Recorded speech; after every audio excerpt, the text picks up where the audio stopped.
বন্যা পরিস্থিতির সবশেষ অবস্থা জানাতে সিরাজগঞ্জে আছেন সহকর্মী রিঙ্কু কুন্টু, গাইবান্ধার সাঘাটায় আছেন বিপ্লব ইসলাম এবং সিলেটের বালাগঞ্জে আছেন ইকরামুল কবির।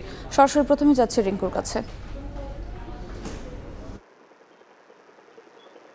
সিরাজগঞ্জের সার্বিক বন্যা পরিস্থিতির অবনতি হলেও আজকে সারাদিনে কিন্তু পানির যে পরিমাণ সেটি কিন্তু স্থিতিশীল রয়েছে, কারণ সকাল 6টায় যেটি ছিল বিপদসীমার 61 সেন্টিমিটার ওপর দিয়ে প্রবাহিত হচ্ছিল, সেটি বেলা 12টার যেটি রেকর্ড করেছে পানি উন্নয়ন বোর্ড সেটি কিন্তু আসলে 61 সেন্টিমিটার, অর্থাৎ আজকে সারাদিনে কিন্তু আসলে পানি বাড়েনি, তবে স্থিতিশীল রয়েছে।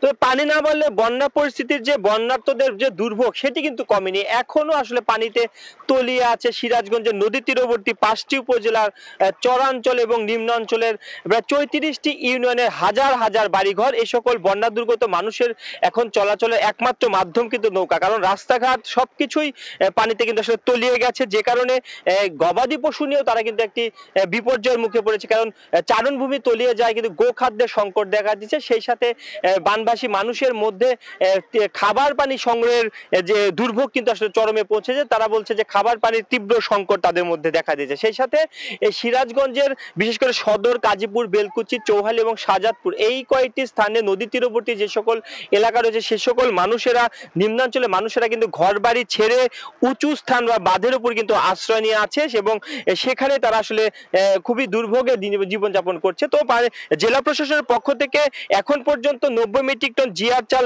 বন্যার্ত দুর্গতদের জন্য বরাদ্দ দেওয়া হয়েছে। সেই সাথে একটু যদি বলি যে এই যে বানবাসী মানুষেরা তারা যেটি বারবারই বলছে যে তাদের কিন্তু যে ত্রাণ তৎপরতা সেটি কিন্তু আসলে পর্যাপ্ত নয়, তবে জেলা প্রশাসন বলছে যে এই যে ত্রাণ বন্যা কবলিত এলাকা সেটি তালিকা তৈরি করা হচ্ছে, ক্ষতিগ্রস্ত তালিকা তৈরি করা হচ্ছে, সেটি প্রস্তুত হলে আসলে সবকটি এলাকাতে ত্রাণ তৎপরতা শুরু করা হবে।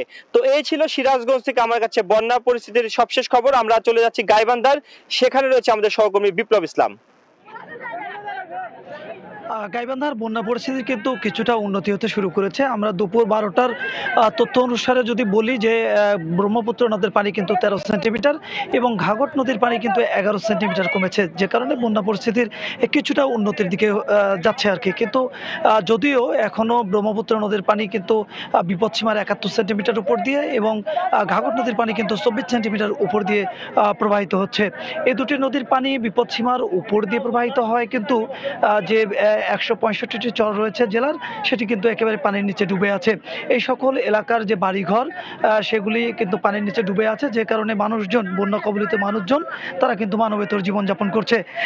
একটি কথা যদি বলে রাখি যে আসলে এই সকল এলাকার মানুষ কিন্তু তার যে বসতভিটা সেটি পানিতে ডুবে যাওয়ায় তার রান্না করতে পারছে না, শুকনো খাবার তারা কিন্তু যা মজুদ ছিল তাদের এই এক সপ্তাহের ব্যবধানে কিন্তু সেটিও ফুরিয়ে এসেছে, যে কারণে কিন্তু তারা একটি খাবারের অভাবে পড়ছে।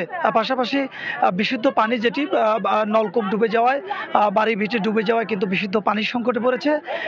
বিশুদ্ধ পানি এবং খামার সংকটে কিন্তু তারা মানবেতর জীবনযাপন করছে। পাশাপাশি গোখাদ্য নিয়েও কিন্তু তারা একটি চরম বিপাকে পড়েছে, যেহেতু 5 দিন হয়ে গেছে।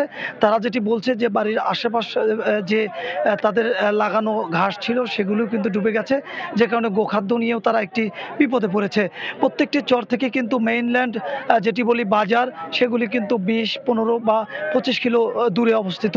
সেগুলি থেকে কিন্তু তাদের যে শুকনো খাবার সেগুলি আনা, গোখাদ্য আনা, সেগুলো কিন্তু অনেক কষ্টদায়ী হয়ে পড়েছে, যে কারণে কিন্তু তারা কষ্টের মধ্যে পড়েছে।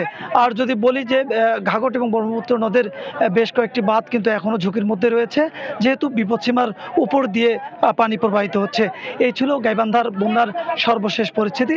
আমরা এখন যাব সিলেটে, সেখানে আমাদের আছেন সহকর্মী ইকরামুল কবির। আমরা সরাসরি চলে যাচ্ছি তার কাছে। আমি এই মুহূর্তে আছি সিলেটের বালাগঞ্জ উপজেলা এবং বালাগঞ্জের উপজেলার এই পাশে দিয়ে চলে গেছে কুশিয়ারা নদী। এই বাজারটি প্রাচীনতম একটি বাজার। এই বাজারে যে উচ্চতায় পানি রয়েছে, কুশিয়ারা নদীর পানিও কিন্তু এই উচ্চতায় রয়েছে। এই মুহূর্তে কুশিয়ারা নদী পার্শ্ববর্তী ফেঞ্চুগঞ্জেই 96 সেন্টিমিটার উপর দিয়ে প্রবাহিত হচ্ছে। সিলেটে 4টি নদী বিপদসীমার নদীর 4টি পয়েন্টে, সুরমা এবং কুশিয়ারা 4টি পয়েন্টে বিপদসীমার উপর দিয়ে প্রবাহিত হচ্ছে। তার মধ্যে সুরমা একটি পয়েন্টে এবং কুশিয়ারা 3টি পয়েন্টে। এই কারণেই এই বালাগঞ্জ, ফেঞ্চুগঞ্জ, ওসমানীনগর, অন্যদিকে জকিগঞ্জ, কানাইঘাট সহ কুশিয়ারা পার্শ্ববর্তী যে উপজেলাগুলো আছে সেই উপজেলার মানুষ এখনো পানি থেকে বেরোতে পারছে না। সবাই বানবাসী মানুষেরা নানা ধরনের দুশ্চিন্তার মধ্যে আছে। আপনারা দেখতে পাচ্ছেন এই যে প্রাচীনতম এই বাজারে প্রায় 1 মাস ধরে পানিবন্দী রয়েছে। সিলেটের যে বন্যা 3 দফা বন্যার বয়স হয়ে গিয়েছে 1 মাসেরও বেশি, এবং এই বাজারটিও এই 1 মাসের বেশি সময় ধরে পানিবন্দী অবস্থায় আছেন। দোকানপাট বন্ধ, ব্যবসাপাতি নেই, একেবারে মানবতার জীবনযাপন করছে এই এলাকার ব্যবসায়ীরা। শুধু এই বাজার নয়, এখানে পার্শ্ববর্তী যে উপজেলা স্বাস্থ্য কমপ্লেক্সের যে প্রধান সড়কটি সামনে, সেই সড়কটির সামনেও এই হাঁটু পরিমাণ পানি, কেউ যেতে পারছে না, ভালো করে যানবাহনগুলো যেতে পারছে না। অন্যদিকে ফেঞ্চুগঞ্জের সাথে বালাগঞ্জের যে আন্তঃ উপজেলা সড়ক, সেই আন্তঃ উপজেলা সড়কটিও বিচ্ছিন্ন রয়েছে।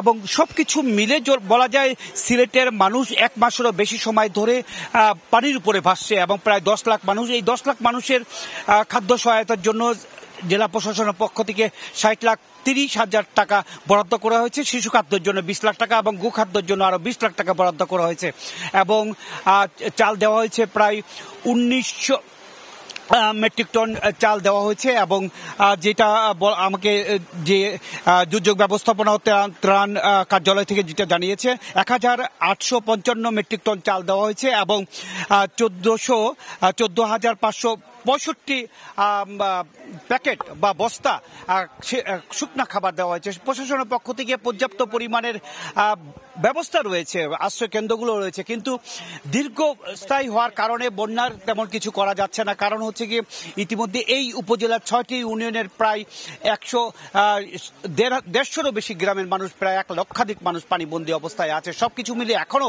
সিলেটের প্রায় 7 লাখেরও বেশি মানুষ পানিবন্দী অবস্থায় আছে। এই অবস্থা থেকে কবে উত্তরণ হবে তার এখন পর্যন্ত বলা যাচ্ছে না। ধীর গতিতে পানি নামছে সুরমা এবং কুশিয়ারা নদীর পাড়ে। মোটামুটি এই ছিল সিলেটের বালাগঞ্জের মানুষ যে প্রায় 1 মাস ধরে পানিবন্দী অবস্থায় রয়েছে, তার সবশেষ খবর।